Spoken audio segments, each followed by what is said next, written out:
what was going on in your life when you had the idea to start Cope Notes. Well, why don't you first tell us what Cope Notes is?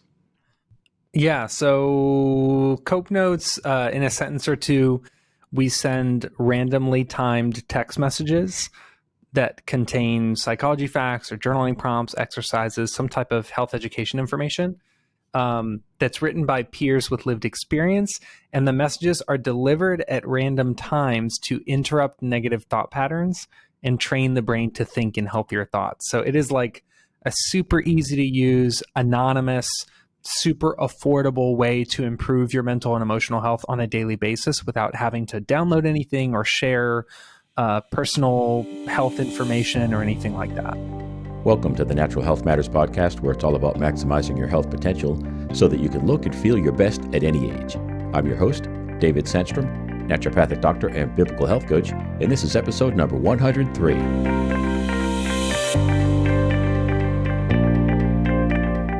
Today we have on the show Johnny Crowder. Johnny is a suicide abuse survivor, TEDx speaker, Billboard charting musician, certified recovery peer specialist, and the founder and CEO of Cope Notes, the text-based mental health platform that provides daily support to users in nearly 100 countries around the world. Johnny, welcome to Natural Health Matters. Heck yeah, I'm pumped to be here. I'm really excited to have you too. I've seen your stuff online, and I know that you're solidly centered in the mental health world. And of course, the listeners to this show, The Natural Nation, they know that we maximize our health potential when we align our lives more fully with God's natural design for spirit, mind, and body. And you're all about mental health. So could you give the listeners a little bit of background on what your story is and how you came to be doing what you're doing today? Yeah, I guess looking back, it seems obvious that I would work in the mental health space. But as a child, I certainly didn't see that coming. Even as an adolescent, even when I was in school for psychology, I didn't think I was going to work in the mental health field. But Wow.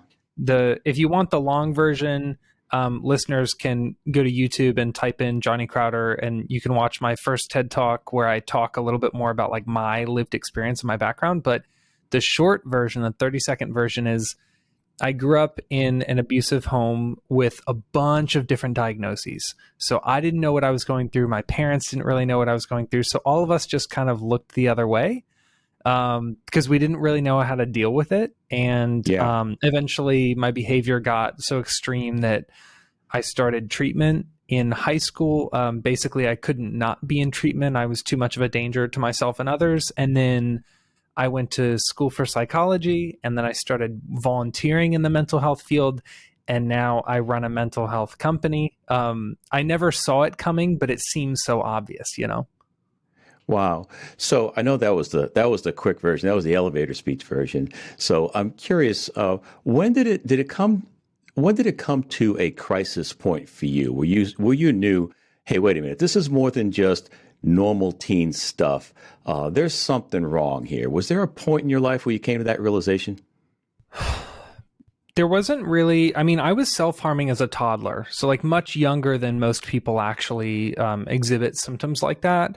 Wow. I don't think I was fully aware that I was hurting myself or aware of the dysfunction around it until probably high school, but I was so bitter and untrusting of people that even though I could recognize there was a little bit of dysfunction there, I didn't want to do anything about it because I didn't think that anyone could help me with it. Yeah. And to you, if it started as a toddler, that was just all you knew. You didn't know any different. So how are you going to recognize it if that's all you've ever known? It's pretty amazing. I mean, praise God that you did, turn your life around with God's help, obviously. So tell me a little bit more about, what you went through as a young man, or even as a elementary school age. What were some of the signs and symptoms that you were going through? Yeah, I was definitely hallucinating, but I think that can kind of be miscategorized as having an overactive imagination or having imaginary friends. So very easy to think that's just a phase, kind of. And I think there was part of me that thought that too. Like, Yeah. eventually I won't really be experiencing this. And it actually got worse as I was getting older. But I think around middle school was when I had pretty extreme difficulty connecting with people. So I stopped touching people. So no handshakes or high fives or fist bumps or hugs or anything. Yeah. I wasn't touching my food. I wasn't touching doorknobs. I wasn't stepping on cracks. So as I got older, my ability to live my daily life became more and more limited by my illness until high school. I was really concerned that I wouldn't keep living. Actually, I wasn't concerned about it. I was almost looking forward to not living anymore. Wow. Wow. And there came a point where you did try to take your life, correct? Yes, I'm very grateful to have been unsuccessful. Well, me too. Yeah. Wow. That's something else. So, what was the beginning of the turnaround for you, Johnny? What was the point where you said, "Okay, enough"? So actually, my first the reason why I always bring up my first TED talk is because the cornerstone of that talk is that I never had that moment. I Wow. was waiting for that big moment, right? That's a story that we want to tell. We want to wrap it Right. up in a nice bow and have it make for a great movie scene, but real Yeah. life is messy and non-linear.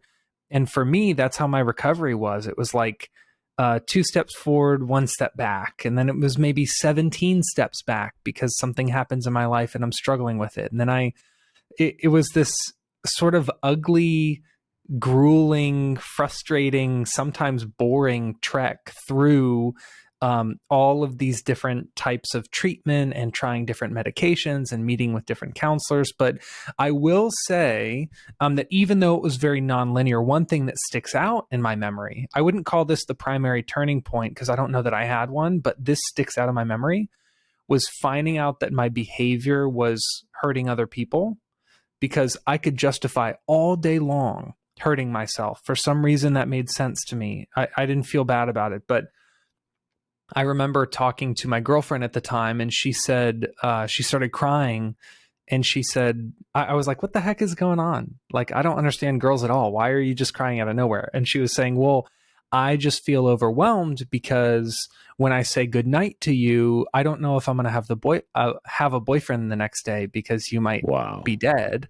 And that's Hmm. so scary. And I was like, what? I didn't know this was hurting you. And it was this kind of deeper level of understanding that nobody exists in a vacuum. Like there's no Yeah. person in the world that nobody cares about. It's just not true. So realizing Hmm. that you're that connected with other people actually made me feel more motivated to get better because I've cared about other people all my life. Caring about myself was actually way harder. Okay. Wow. Johnny, I know we're getting pretty personal here, but were drugs a part of your past as well? Did you try to medicate with alcohol or drugs? So fortunately, I skipped that chapter because I grew up around friends and family members who were using drugs and alcohol, and I Yeah. saw that it did not help them. They Hmm. turned to drugs and alcohol to feel better, and from the looks of it, they were a heck of a lot worse using drugs and Yeah. alcohol than they were without it. So I remember being very young and thinking, I'm never going to use drugs. I'm never going to drink. And to this day, I've never had a drop of alcohol. I've never used any type of drugs ever, and I never will. But this isn't to say that I didn't try to self medicate in other ways, because I would take things that could be healthy and then leverage them in ways that became unhealthy. Like for me, I became obsessive about exercise. Uh-huh. And so I would work out 3 hours a day. I leg pressed 1,000 pounds in high school. I mean, I was doing Wow. bodybuilding. I was absolutely massive. And I think Wow. in a way that was my way of saying, well, I'm not going to do drugs or drink. And then I almost fooled myself into thinking that if I just picked something healthy, then um, it wouldn't compromise my health. But I actually picked something healthy like exercise and used it in a way that was unhealthy. Yeah. And I'll bet a lot of people out there in the world would praise you for that. Say, wow, you're so disciplined. Man, I wish I could do what you do. When in fact, you kind of knew under the surface that you were compensating for some hurt that you were going through. Yeah, it was almost like, and I really want to challenge men on this because a lot of men I know are, um, they're very accomplishment and goal driven, and we're very like, oh yeah, dedication and commitment and willpower and hard work, Right. and so that's how I viewed my exercise. But if I didn't even know this consciously, but underneath, if you would have challenged and pushed back, I would have realized that that was just a socially acceptable version of self-harm, was Yeah. working out to the point where I hurt, that I couldn't walk, that I actually sustained injuries from lifting too heavily. I started doing weight training when I was like 11 years old, and you're not really Wow. supposed to do that. So Right. Right. I think for me, it was like a way for me to engage in self-harm that other people, that wouldn't raise flags for other people. Yeah. Wow. A way for you to, as like in a way, it's similar to an alcoholic would, go hide, go out and walk in the woods and go drink out there, so he wouldn't be seen, but have an addiction nonetheless. So, yeah, there was an element there that really mimics addiction for you. That's pretty Totally. rough. That's rough. It's a rough way to grow up. So. Now, I know you're a follower of Jesus Christ. When did you come to that enter into a personal relationship with Jesus Christ?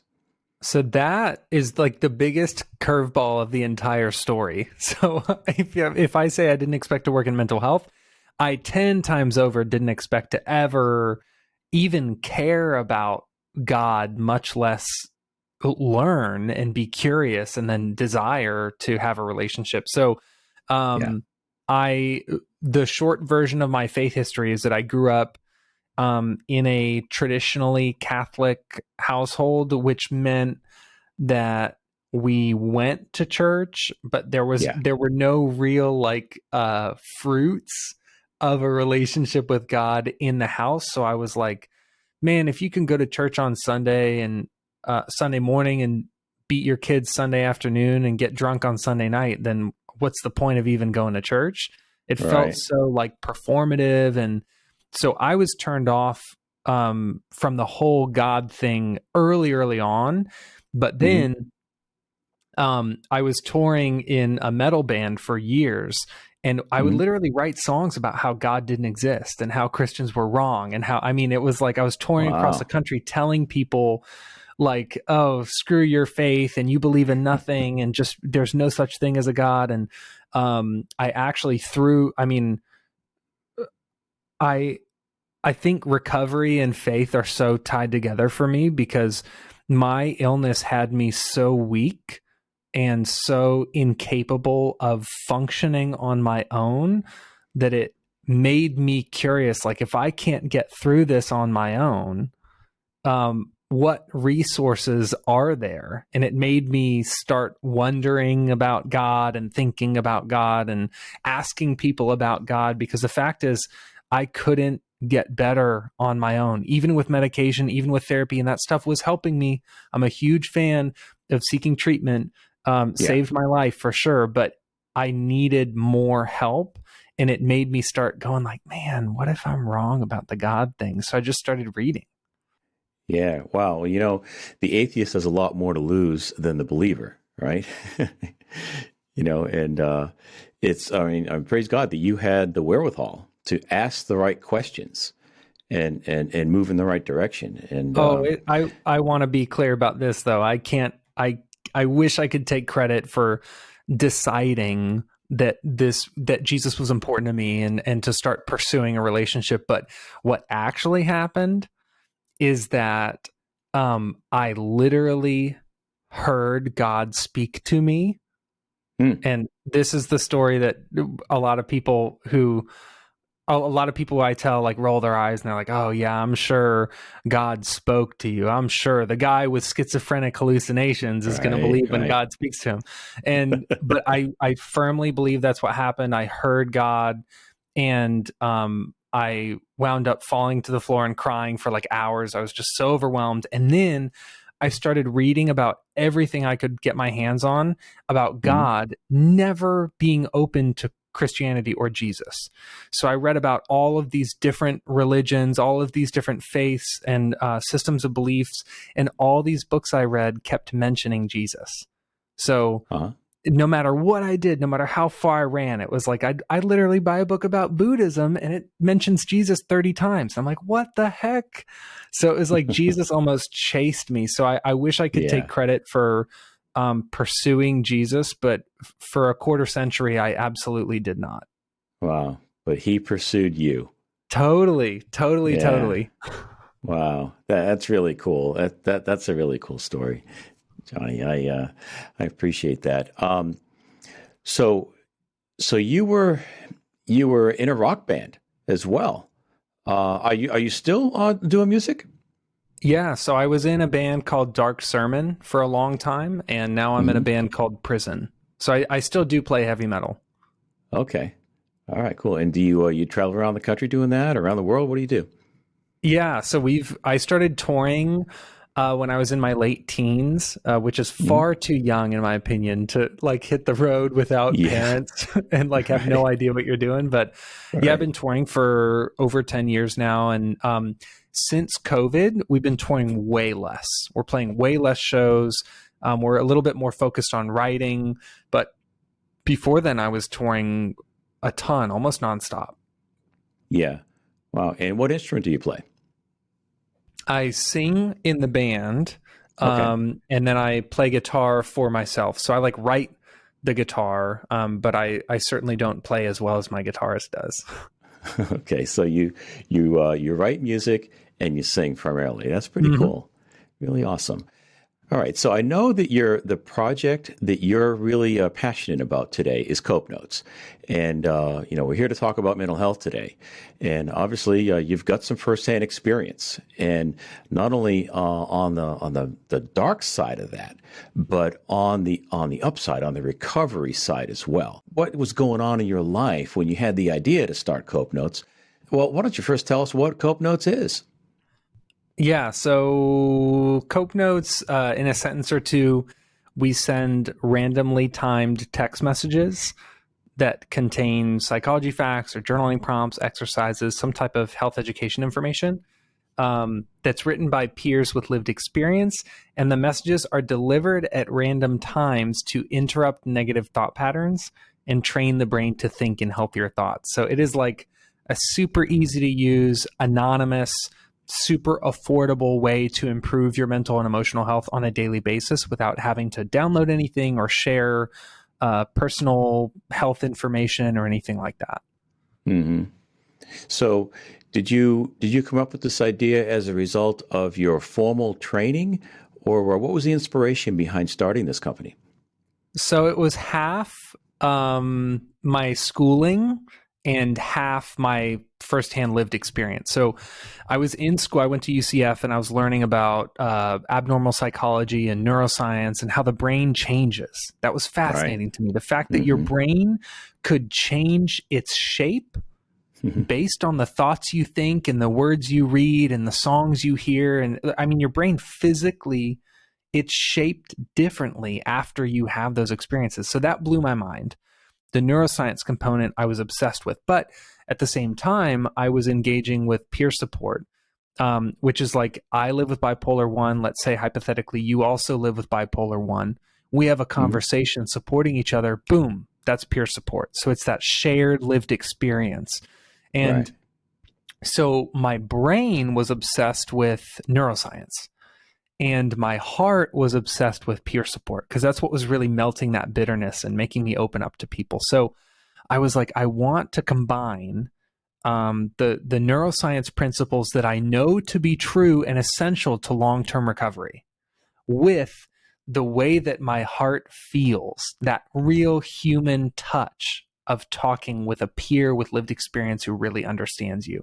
And so Cope Hmm. Notes was kind of designed to be that something that could automate the the building of healthier habits long term.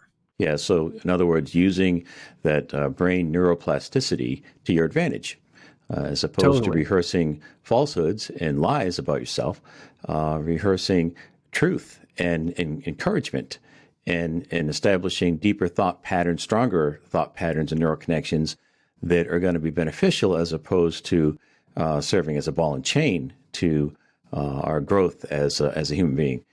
So Totally. that's pretty awesome. I want to go back and revisit just a couple of things about your story. How much did spiritual warfare play in your torment as a young person, as well as your recovery?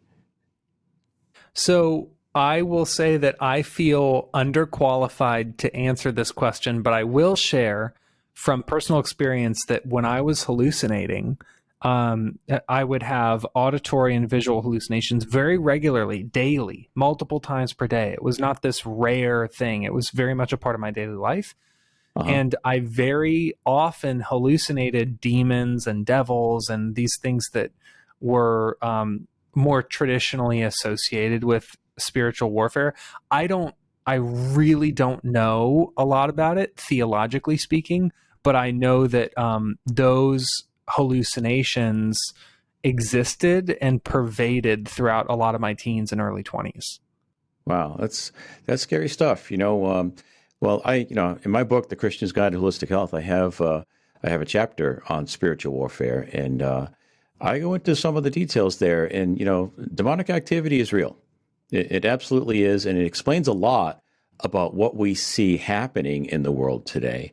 If you dismiss spiritual warfare and you dismiss the existence of foul spirits, you're just going to scratch your head when you see a lot of this stuff going on. The school shootings and the type of senseless violence that we see sometimes. It's just from where I sit, my perception, the only way it can be explained is pure evil.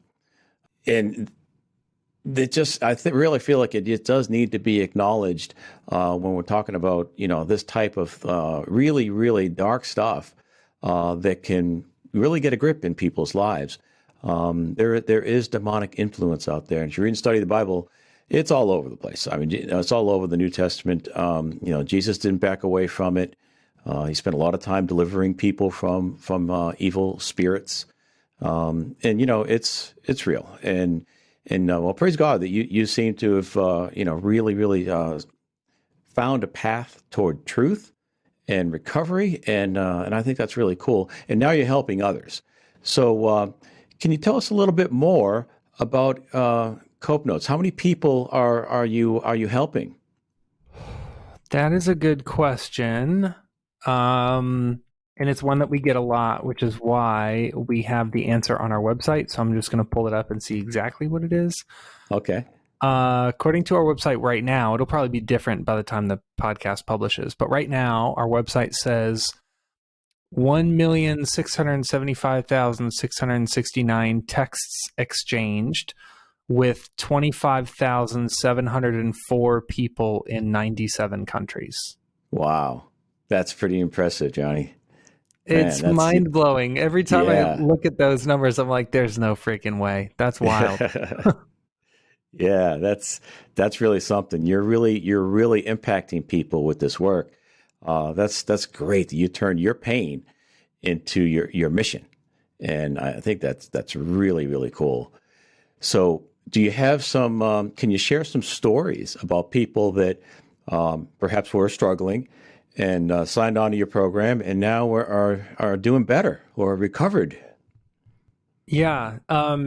First, I want to mention that if you want to read more stories, if you go to copenotes.com, there's a reviews tab and you can click it. And there's some really incredible stories on there, like marriages being restored and estranged siblings being reunited, and people entering rehab and gaining custody of their children. I mean, just you wouldn't even believe some of these stories.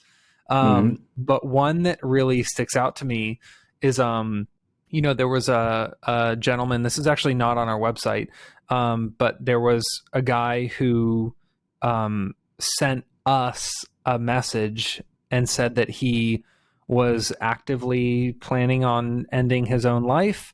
And when he was moments away from following through on that decision, he saw something that reminded him of a Cope Notes text that he had received weeks prior, or maybe even months prior. And he started thinking, and he called his mom, and his mom came and picked him up and drove him to rehab, and he let us know when he got out of rehab how the whole story happened. I was just like, man, Wow. that is Yeah. truly mind-blowing to think that someone is still alive because of, and it's not even, I think the story that some people want to hear is like, oh, the text came in at the perfect time. And sometimes that does happen. Like we've Mhm. exchanged over 1 million. Like the odds are that is going to happen in people's lives. Sure. It's happened to me. But Hmm. in this particular story, it wasn't that the text came in at the right time. It's that he saw something and then his brain did the work. It indexed, it like combed through all of these files and said, oh, Yeah. there's something in here that I can learn or that I need to pay attention to. And he found something that helped him stop and think and reach out to somebody. And he's still alive because of that. That is, Wow. there's lots of stories like that, but that's one that sticks out to me because I relate to it so deeply. I've been there. Yeah. I've been in that position and needed something like that to interrupt my pattern. Hmm. So, can you give us an example of the type of message? I know there's got to be lots of them with millions out there, but what types of messages do people get? How long are they? Who writes them?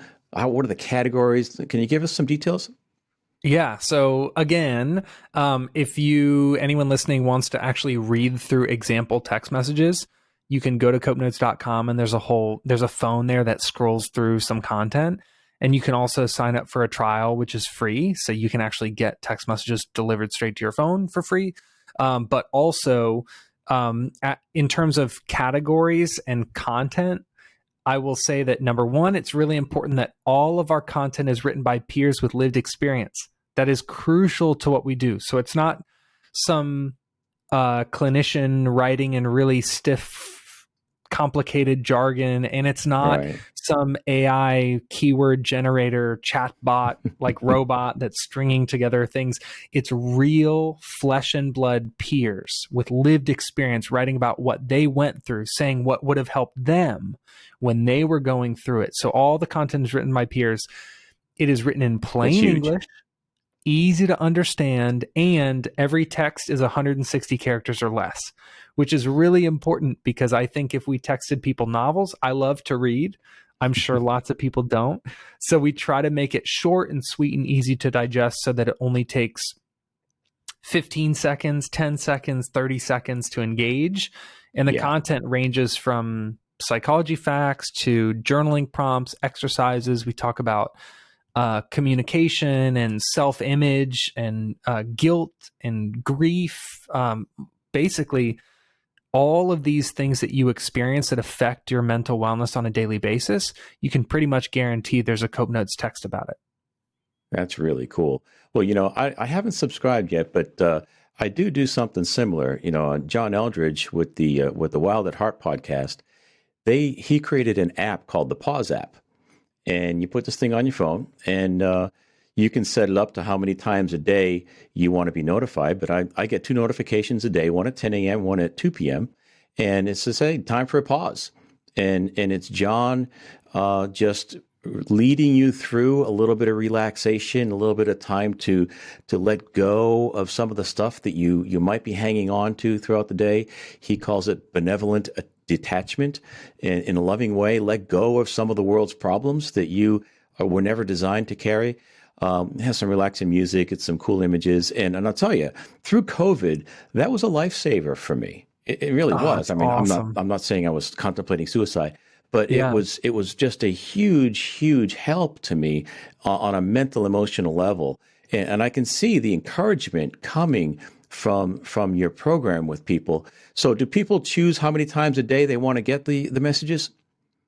It's just one or two. Those are the options. Anything Okay. more, and you actually habituate to it. So your brain starts tuning them out because you expect Okay. them. And any Yeah. less than once a day, and you don't have that consistency that you need to form new neural pathways. So those are the All right. options, one or two per day. Yeah. Okay. So talk to the audience a little bit about neuroplasticity and how we can reprogram our brains and how you've tapped into that. Dude, so I'll do my very best to sum it up. Um, Basically, whenever you think a thought, all that's happening in your brain is that you have a synapse that shoots a charge across this synaptic cleft to another synapse.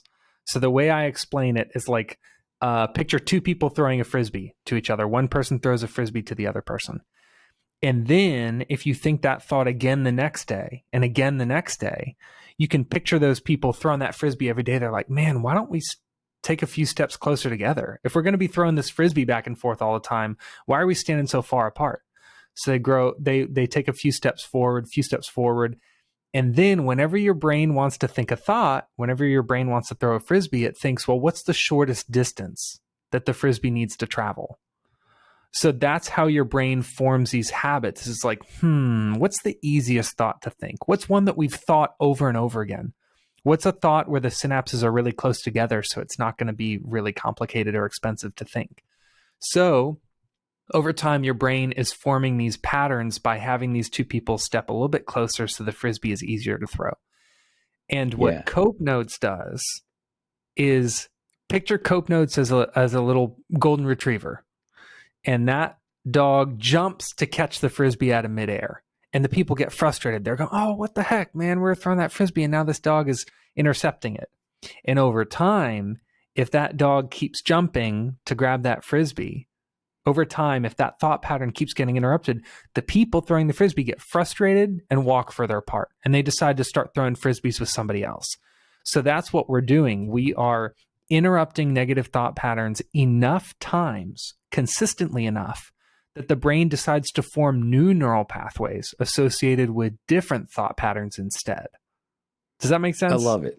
Yeah, that's a really great metaphor. I love it. I've heard it explained various ways before, but that's one of the most clear ways to explain it that I've heard, without getting into all the bioscience behind it, the chemical science behind it, because it is complicated. It went on too long ago that when people had a brain injury from, let's say, a stroke or a car accident, that they were trained. The goal was compensation, because the belief was that you couldn't ever retrain the brain.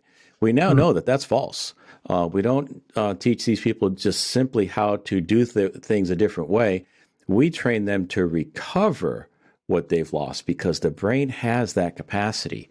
And something like what you're doing is right in that field, and I love it.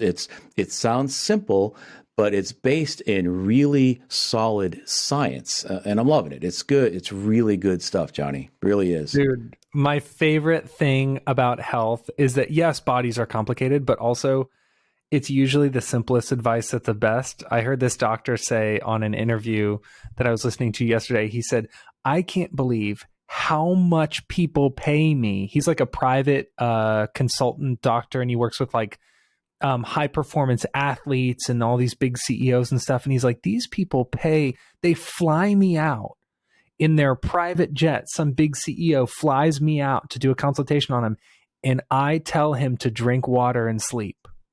I swear, these people pay me thousands of dollars to tell them things that they already know. And then he's like, the best part is once they start sleeping better and drinking water, they're like, oh, doc, you're a miracle worker. And he's like, no, I'm not. You know this stuff. So that's why I'm so passionate about mental wellness and mental health and advocacy, is because deep down, we all already know this stuff. And over time, we've lost the value of those simple truths that will keep us healthy. And my whole job is reinforcing them, reminding people what they already know. Yeah. Well, thanks for saying that, because, the people, the Natural Nation, listeners to this program, know that our bodies are wired for health. Our brains are wired for love. And as a practitioner, and I'm a naturopathic doctor, and I used to have a practice. And as a practitioner, it's our job to help you identify the obstacles that are preventing your body from doing what it already knows how to do, and that is to thrive. Wow. So we just got to get the obstacles out of the way. And that story that you shared about the doctor, yes, he drinks water and sleep, and let the body do what it already wants to do, and that's thrive. And it feels like a miracle, because in a way it kind of is. That's awesome. Yeah, well, that's really cool, Johnny. Well, Johnny, if there's something you'd like the audience to know they haven't heard, or maybe you could share what you believe is what you feel is the most important part of this conversation you want people to remember, what would that be? I think, especially because of the nature of this podcast, I want to address this. For a long time, it's been like either science or God. And I think that has been maybe the worst dichotomy anyone ever made, is like science is how God does things.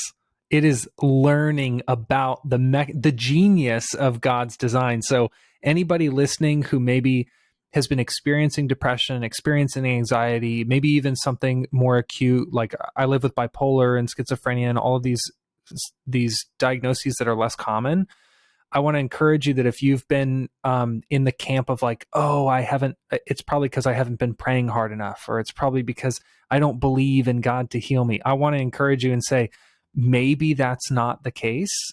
And maybe actually learning about your diagnoses, maybe getting formally diagnosed, maybe seeing a clinician could be a great step towards the healing that you've been praying for. So I just want to encourage people. And again, I am not a doctor. I'm speaking from my lived experience with this. Don't be afraid to learn about science, because it has been, health education has been so instrumental in my life, and I have not found it to contradict God.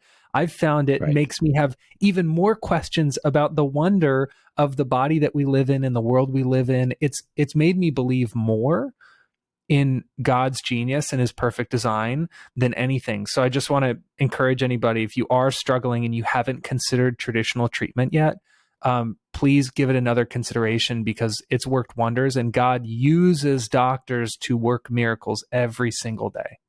Absolutely. That's a good word, Johnny. Yeah, God's design is best. And, science doesn't disprove the Bible. It substantiates the Bible. Because, the expression, you might have heard it before, is a little bit of science will pull you away from God, but a lot of science will bring you back. and that's true, because I've never heard that. That's cool. the brilliance behind our creation, you start studying anatomy and physiology, and there's so much there that we can't possibly explain. It'll draw you to God. It's a worshipful experience, really. It's kind of like looking up at a dark sky at night and looking at the stars, and maybe even with a telescope looking at a nearby galaxy. It's just breathtaking, God's creation, and we're part of that. Our bodies are a part of that. We are spirit. We have a mind. We live in a body, and it's just really cool to see somebody like yourself just really embracing all that, and not just sitting on it for yourself, but sharing it with others. I love it, Johnny. Thank you for doing what you're doing. Heck yeah. Thank you a ton. And thank you to everybody spending the last half hour with us. It's been a lot of fun. So what's the best way to get a hold of you, Johnny, if someone wants to get a hold of you? If you want to learn about Cope Notes, you can go to copenotes.com. If you want to book me for speaking or something, it's johnnycrowder.com. If you need to get in touch with me, maybe the contact form on the Cope Notes website, but I don't really look through those anymore. So I'm not as easy to reach, but my projects are very easy to find. Very good. So copenotes.com would be the main way to check out your work. Definitely. All right. Johnny, thank you so much for sharing your wisdom with the Natural Nation today. Heck yeah. Thank you, man. For more, go to the show notes page at davidsandstrom.com/103. There you can find an audio as well as a video version of the podcast. I also include full downloadable transcript as well as some type of a content upgrade to help you go deeper with that subject. As you may have noticed, we've gone to an every other week publishing format, so the next episode is going to be coming out 2 weeks from today. Thank you again for listening, and I'll talk with you in 2 weeks. Take care and be blessed.